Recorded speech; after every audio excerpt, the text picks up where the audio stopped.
ഇറാന്റെ പരമോന്നത മേധാവി അയത്തുള്ള അലി ഖൊമേനി കൊല്ലപ്പെട്ടതിന് പിന്നാലെ അടുത്ത അവകാശിയായി തിരഞ്ഞെടുക്കപ്പെട്ട മുസ്തഫ ഖൊമേനിയും കൊല്ലപ്പെട്ടതായി സൂചനകൾ. കാരണം കഴിഞ്ഞ ദിവസം തന്റെ പിതാവിന്റെ ഖബറടക്കത്തിന് 15 ലക്ഷത്തോളം ആളുകളാണ് ഇറാനിൽ തടിച്ചുകൂടിയത്. അപ്പോൾ ഈ 15 ലക്ഷം ആളുകൾക്കും അമേരിക്കയും അതുപോലെ തന്നെ മൊസാദിനെയും ഒന്നും ഭയമില്ലാത്ത ഇവർ അപ്പോൾ അച്ഛന്റെ മൃതശരീരം കാണാൻ മകൻ എന്തുകൊണ്ട് വരാൻ കഴിഞ്ഞില്ല എന്നുള്ളതാണ്.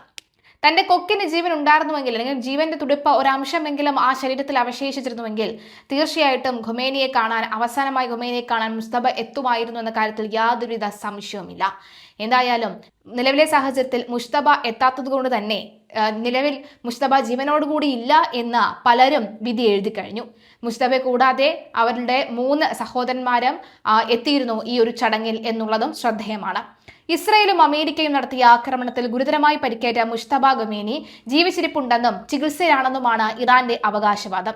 എന്നാൽ അയത്തുള്ളയുടെ സംസ്കാരത്തിൽ പങ്കെടുക്കാൻ മുസ്തഫ ഖൊമേനി വരാതിരുന്ന സാഹചര്യത്തിൽ മകനും കൊല്ലപ്പെട്ടതായാണ് വിദേശ മാധ്യമങ്ങൾ സൂചിപ്പിക്കുന്നത്. എന്നാൽ 8 ലക്ഷം പേർ പങ്കെടുത്ത, അല്ലെങ്കിൽ 15 ലക്ഷത്തോളം ആളുകൾ പങ്കെടുത്ത സംസ്കാര ചടങ്ങിൽ സുരക്ഷാ കാരണങ്ങളാലാണ് മുസ്തഫ ഖൊമേനി പങ്കെടുക്കാതിരുന്നത് എന്ന് ഇറാൻ മാധ്യമങ്ങൾ പറയുമ്പോഴും പിതാവിന്റെ അന്ത്യകർമ്മങ്ങളിൽ പോലും മുസ്തഫ ഖൊമേനി പങ്കെടുക്കാതിരുന്നത് ഭരണകൂട വൃത്തങ്ങളിലും രാജ്യാന്തര തലത്തിലും വലിയ രീതിയിലുള്ള ദുരൂഹതകൾക്കും ചർച്ചകൾക്കും വഴി തുറന്നിരിക്കുകയാണ്. ഫെബ്രുവരി 28-ന് അയത്തുള്ള ഖൊമേനിയുടെ മരണത്തിന് ഇടയാക്കിയ അതേ ആക്രമണത്തിലാണ് മുസ്തഫയ്ക്കും ഗുരുതരമായി പരിക്കേറ്റിരിക്കുന്നത്. അദ്ദേഹത്തിന്റെ ഒരു കാലും ഒരു കൈയും നഷ്ടപ്പെട്ടതായാണ് റിപ്പോർട്ടുകൾ. ആഴ്ചകളോളം അബോധാവസ്ഥയിലായിരുന്നുവെന്നും നിലവിൽ സ്ഥിതി മെച്ചപ്പെട്ടുവെന്നും അന്ന് ഇറാൻ ഭരണകൂടം അവകാശപ്പെട്ടിരുന്നു. അതിനുശേഷം അദ്ദേഹം പൊതുവേദികളിൽ ഒട്ടും തന്നെ പ്രത്യക്ഷപ്പെട്ടിരുന്നില്ല. വധശ്രമത്തിൽ മുസ്തഫയുടെ മുഖത്തിന് ഗുരുതരമായി വൈരൂപ്യം സംഭവിക്കുകയും കൈകാലുകൾക്ക് പരിക്കേൽക്കുകയും ചെയ്തതായി റോയിറ്റേഴ്സ് ഉൾപ്പെടെയുള്ള രാജ്യാന്തര മാധ്യമങ്ങൾ റിപ്പോർട്ട് ചെയ്തിരുന്നു. ഒരു കാലിൽ 1-ലധികം ശസ്ത്രക്രിയകൾ നടത്തേണ്ടി വന്നതായും ഈ പ്രോസ്തെറ്റിക് കാലുകൾ ഉപയോഗിക്കേണ്ടി വരുമെന്നും അന്താരാഷ്ട്ര മാധ്യമങ്ങൾ റിപ്പോർട്ട് ചെയ്തിരുന്നു. അദ്ദേഹത്തിന്റെ അഭാവത്തിൽ ഇസ്ലാമിക് റവല്യൂഷണറി ഗാർഡ് കോർപ്സിന്റെ ജനറലുകളാണ് നിലവിലെ ഭരണകാര്യങ്ങൾ ഏകോപിപ്പിക്കുന്നത്. അയത്തുള്ള അലി ഖൊമേനിയുടെ 2ാമത്തെ മകനും രാജ്യത്തിന്റെ രാഷ്ട്രീയ സൈനിക കാര്യങ്ങളിൽ വർഷങ്ങളായി നിർണായക സ്വാധീനം ചെലുത്തുന്ന വ്യക്തിയുമാണ് മുസ്തഫ ഖൊമേനി.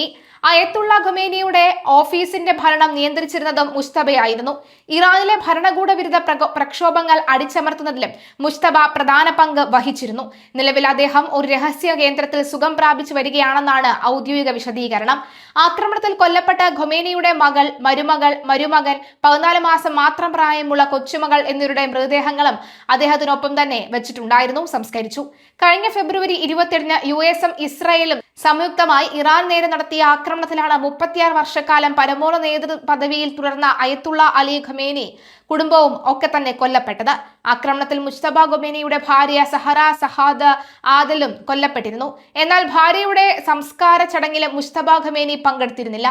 പിതാവിന്റെ അന്ത്യകർമ്മങ്ങളിൽ പങ്കെടുക്കാൻ ഖനാവുയിൽ മറ്റ് 3 ആൺമക്കൾ എത്തിയെങ്കിലും പുതിയ പരമോന്നത നേതാവായി ചുമതലയേറ്റ മുസ്തഫ ഖൊമേനിയുടെ അസാന്നിധ്യം വലിയ ചർച്ചയായി മാറിയിരിക്കുകയാണ്. നിലവിൽ ഇറാനികൾക്ക് ഒരു പരമോന്നതനില്ലേ എന്നുള്ള ചോദ്യം തന്നെയാണ് നിലനിൽക്കുന്നത്. എന്തായാലും ഇസ്രായേൽ ലക്ഷ്യമിടാൻ സാധ്യതയുണ്ട് എന്ന സുരക്ഷാ കാരണങ്ങളാലാണ് മുസ്തഫ പൊതുവേദിയിൽ നിന്ന് വിട്ടുനിൽക്കുന്നത് എന്ന് പറയപ്പെടുന്നു. ഖൊമേനിയുടെ മരണശേഷമാണ് മുസ്തഫ ഖൊമേനിയെ ഇറാന്റെ പുതിയ പരമോന്നത നേതാവായി വിദഗ്ധ സമിതി തെരഞ്ഞെടുത്തത്. വ്യോമാക്രമണത്തിൽ അലി ഖൊമേനി കൊല്ലപ്പെട്ട് ഏകദേശം ഒരാഴ്ചയ്ക്ക് ശേഷമായിരുന്നു നിർണായക പ്രഖ്യാപനം. ആരാണ് ഈ 3 മക്കൾ? അലി ഖൊമേനിക്ക് മൊത്തം 4 ആൺമക്കളും 2 പെൺമക്കളുമാണ് ഉള്ളത്. ഇതിൽ രാഷ്ട്രീയമായും ഭരണപരമായും ഏറ്റവും കൂടുതൽ സ്വാധീനമുള്ളത് മുസ്തഫ ഖൊമേനിക്കാണ്. എന്നാൽ ചടങ്ങിൽ പങ്കെടുത്ത മറ്റു 3 പേർ വ്യത്യസ്ത മേഖലകളിൽ പ്രവർത്തിക്കുന്നവരാണ്. ഒന്ന്, മുസ്തഫ ഖൊമേനി. അലി ഖൊമേനിയുടെ ഏറ്റവും മൂത്ത മകനാണ് മുസ്തഫ. 1965-ൽ ജനിച്ച ഇദ്ദേഹം ഒരു ഷിയ പുരോഹിതനാണ്.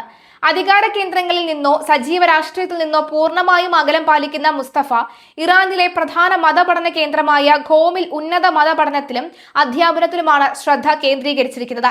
അയത്തുള്ള അസീസ് ഘോഷ്വാഗിന്റെ മകളെയാണ് ഇദ്ദേഹം വിവാഹം കഴിച്ചിരിക്കുന്നത്. തന്റെ സഹോദരൻ മുസ്തഫയെ പോലെ ഭരണകാര്യങ്ങളിൽ ഇദ്ദേഹം ഇടപെടാറേ ഇല്ല.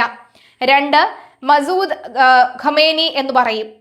മുസൈൻ ഖൊമേനി എന്നും അറിയപ്പെടുന്ന ഈ മസൂദ് അലി ഖൊമേനിയുടെ 3ാമത്തെ മകനാണ്.